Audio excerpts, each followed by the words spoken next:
પ્રસ્તુત છે 20 ફેબ્રુઆરી 2026નું current affairs, જે વિપુલ સર દ્વારા તૈયાર કરવામાં આવ્યું છે. આજે આપણી પાસે ટેકનોલોજીના કેટલાક મોટા અપડેટ્સ છે, દેશ-વિદેશના સંબંધો પર વાત કરીશું અને સાથે કેટલીક પ્રેરણાદાયક ઘટનાઓ પર પણ નજર નાખીશું. તો ચાલો તૈયાર થઈ જાઓ આજના સૌથી મહત્વપૂર્ણ વિષયોને સમજવા માટે. તો આપણો પહેલો સવાલ સીધો ટેકનોલોજીની દુનિયામાંથી આવે છે. સવાલ એ છે કે તાજેતરમાં કોણે 5 બિલિયનના જંગી રોકાણ સાથે અમેરિકા ઇન્ડિયા ઇરકન કનેક્ટ સબસી કેબલની જાહેરાત કરી છે? તમારા ઓપ્શન્સ છે: એ માઇક્રોસોફ્ટ, બી ગૂગલ, સી એમેઝોન કે પછી ડી મેટા. અને સાચો જવાબ છે બી ગૂગલ. જી હા, નવી દિલ્હીમાં જે ઇન્ડિયા એઆઈ ઇમ્પેક્ટ સમિટ યોજાઈ ત્યાં ગૂગલે આ મોટી જાહેરાત કરી. હવે આ પ્રોજેક્ટનો મુખ્ય હેતુ ભારત અને અમેરિકા વચ્ચે ડેટા કનેક્ટિવિટીને એકદમ ફાસ્ટ અને મજબૂત બનાવવાનો છે. આપણા વડાપ્રધાને આ સમયે એઆઈ માટે માનવનું એક સરસ વિઝન આપ્યું, જેનો અર્થ થાય છે નૈતિક, જવાબદાર અને બધા માટે સુલભ એઆઈ. અને ખબર છે આ જાહેરાત કોણે કરી? ખુદ ગૂગલના સીઈઓ સુંદર પિચાઈએ, જે બતાવે છે કે ગૂગલ ભારતને લઈને કેટલું ગંભીર છે. ચાલો એઆઈની વાતને જ આગળ વધારીએ. આપણો બીજો સવાલ છે, તાજેતરમાં કોણે વિક્રમ એલએલએમ એટલે કે લાર્જ લેંગ્વેજ મોડેલ લોન્ચ કર્યું છે? તમારા વિકલ્પો છે: એ કૃત્રિમ એઆઈ, બી ઓપન એઆઈ, સી સર્વમ એઆઈ કે ડી ડીપ માઇન્ડ. વિચારો. જો તમારો જવાબ સી છે તો તમે બિલકુલ સાચા છો. સાચો જવાબ છે સર્વમ એઆઈ. આ મોડેલ બેંગલુરુ સ્થિત એક સ્ટાર્ટઅપ સર્વમ એઆઈએ બનાવ્યું છે. તેના 2 અલગ વર્ઝન પણ લોન્ચ થયા છે, જે તેની ક્ષમતા અને પાવર દર્શાવે છે. પણ સૌથી ખાસ વાત શું છે ખબર છે? આ મોડેલ ઘણી બધી ભારતીય ભાષાઓ સમજી અને બોલી શકે છે, એટલે કે તે મલ્ટીલિંગ્વલ છે. અને હા, એક રસપ્રદ વાત એ પણ છે કે સંસ્કૃતમાં વિક્રમનો અર્થ પરાક્રમ અથવા તો વિજય થાય છે. સારું, હવે ટેકનોલોજીથી થોડા આગળ વધીને સંરક્ષણ ક્ષેત્ર તરફ જઈએ. આપણો ત્રીજો સવાલ છે, ભારતીય સેનાએ સાલ્વો કંટ્રોલ પર પહેલીવાર યુએન ફેલોશિપ કઈ જગ્યાએ હોસ્ટ કરી? તમારા ઓપ્શન્સ છે: એ લખનૌ, જે ઉત્તર પ્રદેશમાં છે, બી જબલપુર, મધ્યપ્રદેશમાં, સી પુણે, મહારાષ્ટ્રમાં કે પછી ડી જયપુર, રાજસ્થાનમાં. આનો સાચો જવાબ છે બી જબલપુર, મધ્યપ્રદેશ. પહેલાં તો એ સમજીએ કે આ SAW કંટ્રોલ છે શું? SAWનું પૂરું નામ છે small arms and light weapons, એટલે કે નાના અને હળવા હથિયારો. તો ભારતીય સેનાએ મધ્યપ્રદેશના જબલપુરમાં આના પર પહેલો યુએન ફેલોશિપ પ્રોગ્રામ રાખ્યો. આ પ્રોગ્રામ 6 મહિના ચાલશે અને તેનો મુખ્ય હેતુ ગેરકાયદેસર હથિયારોનો ફેલાવો રોકવાનો છે. આ કામ સંરક્ષણ અને વિદેશ મંત્રાલય સાથે મળીને કરવામાં આવી રહ્યું છે. હવે વાત કરીએ બિઝનેસ જગતની. રિલાયન્સ કન્ઝ્યુમર પ્રોડક્ટ્સ એટલે કે RCP એ કયા દેશના TGI ગ્રુપ સાથે કરાર કર્યા છે?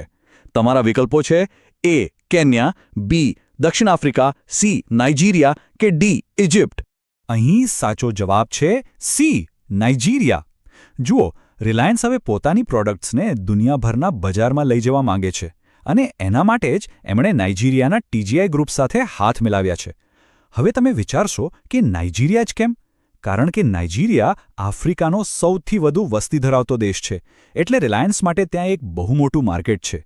યાદ રાખજો, એની રાજધાની અબુજા છે અને તેને પામ ઓઇલ કન્ટ્રી તરીકે પણ ઓળખવામાં આવે છે. ચાલો હવે થોડું આંતરરાષ્ટ્રીય સંબંધો પર નજર કરીએ. યુરોપિયન યુનિયન એટલે કે EUએ પોતાનું પહેલું યુરોપિયન લીગલ ગેટવે ઓફિસ ભારતમાં ક્યાં શરૂ કર્યું છે? તમારા વિકલ્પો છે: એ મુંબઈ, બી નવી દિલ્હી, સી બેંગલુરુ કે પછી ડી ચેન્નાઈ. અને આનો સાચો જવાબ છે બી નવી દિલ્હી. આપણા વિદેશ મંત્રી S જયશંકરે પોતે આ ઓફિસનું ઉદ્ઘાટન કર્યું. આ ઓફિસ ખોલવા પાછળનું એક મોટું કારણ ભારત અને EU વચ્ચે ચાલી રહેલી ફ્રી ટ્રેડ એગ્રીમેન્ટ એટલે કે FTAની વાતચીત છે. આનો સીધો ફાયદો કોને થશે? આપણા ભારતીય વિદ્યાર્થીઓ અને રિસર્ચર્સને. હવે તેમને EUના 27 દેશોમાં કાયદાકીય બાબતો અને તકો વિશે સાચી માહિતી એક જ જગ્યાએથી મળી રહેશે.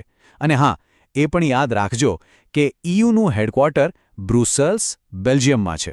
હવે જે સવાલ આવી રહ્યો છે એ ખરેખર ખૂબ જ પ્રેરણાદાયક છે. કેરળના પહેલા દૃષ્ટિહીન એટલે કે બ્લાઇન્ડ મહિલા ન્યાયાધીશ કોણ બન્યા છે? વિકલ્પો છે: એ અન્ના ચાંડી, બી લીલા શેઠ, સી થાન્યાનાથન કે ડી ફાતિમા બીવી? આનો સાચો જવાબ છે સી થાન્યાનાથન. આ નામ ખાસ યાદ રાખજો. તેઓ કેરળના કન્નૂર જિલ્લાના રહેવાસી છે.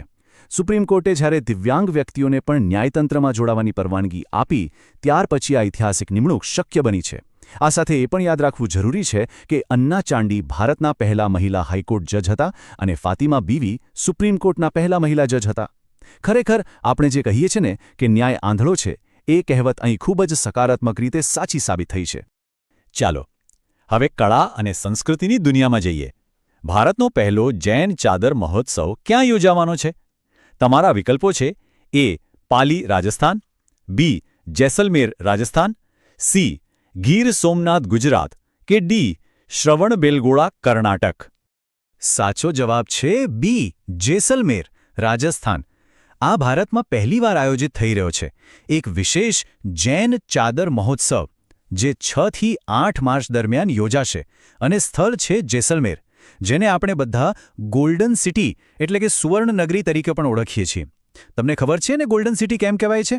કારણ કે ત્યાંનો જે કિલ્લો છે એ પીળા બલુઆ પથ્થરથી બનેલો છે જે સૂર્યના તડકામાં સોના જેવો ચમકે છે.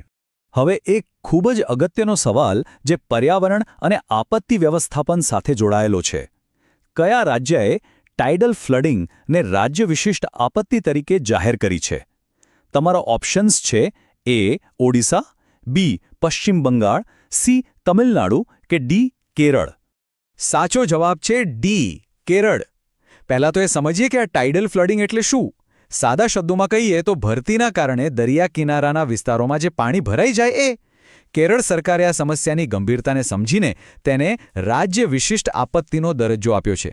આનો ફાયદો એ થશે કે હવે આ સમસ્યાનો સામનો કરવા માટે ખાસ ફંડ અને સાધનો ફાળવવામાં આવશે. અને હા, દરિયામાં દિવસમાં 2 વાર ભરતી અને ઓટ આવે છે, જે ચંદ્રના ગુરુત્વાકર્ષણ બળને કારણે થાય છે. ઇતિહાસના શોખીનો માટે આ સવાલ ખૂબ જ રોમાંચક છે. સિકંદર મહાનનું એક ખોવાયેલું શહેર જેનું નામ છે ચારેક્સ સ્પાસીનું એ કયા દેશમાંથી મળી આવ્યું છે? તમારા વિકલ્પો છે: એ ઇજિપ્ત, બી ગ્રીસ, સી ઇરાક કે ડી ઈરાન? સાચો જવાબ છે સી ઇરાક. પુરાતત્વવિદોને આખું શહેર રેતીની નીચે દટાયેલું મળ્યું છે. આ શહેર ટાઇગ્રીસ નદીના કિનારે વસેલું હતું અને ખોદકામ દરમિયાન ત્યાંથી રસ્તાઓ, મકાનો અને મંદિરોના અવશેષો પણ મળ્યા છે. એક ઐતિહાસિક વાત એ છે કે ઇરાકનો આ જ વિસ્તાર પ્રાચીન મેસોપોટેમિયા સંસ્કૃતિનું ઘર પણ માનવામાં આવે છે. અને હવે આજનો છેલ્લો પણ એટલો જ મહત્વનો અને રસપ્રદ સવાલ: ભારતનો પહેલો બી કોરિડોર કોણ વિકસાવી રહ્યું છે? તમારા ઓપ્શન્સ છે: એ ભારતીય railway, B national highway authority of India એટલે કે NHAI, સી પર્યાવરણ મંત્રાલય કે ડી બોર્ડર રોડ ઓર્ગેનાઇઝેશન એટલે કે BRO? અને સાચો જવાબ છે બી NHAI. આ ખરેખર એક અદ્ભુત પહેલ છે. આમાં શું કરવામાં આવશે? તો જે નેશનલ હાઇવે છે એની બંને બાજુ મધમાખીઓને ગમે તેવા વૃક્ષો જેવા કે લીમડો, જાંબુ અને કરેંજ વાવવામાં આવશે. આનો મુખ્ય હેતુ મધમાખીઓને બચાવવાનો અને ઇકોલોજીકલ બેલેન્સ એટલે કે આપણું પારિસ્થિતિક સંતુલન જાળવવાનો છે. તો આ હતા આજના 10 સૌથી મહત્વપૂર્ણ કરંટ અફેર્સ. તમારી સ્ક્રીન પર અત્યારે બધા જ સાચા જવાબોનો સારાંશ છે, જેથી તમે ફટાફટ એકવાર રિવિઝન કરી શકો. આશા છે કે આજના આ વિશ્લેષણમાંથી તમને ઘણું નવું શીખવા મળ્યું હશે. અમારી સાથે જોડાવા બદલ આપનો ખૂબ ખૂબ આભાર. ફરી મળીશું નવા દિવસના નવા કરંટ અફેર્સ સાથે.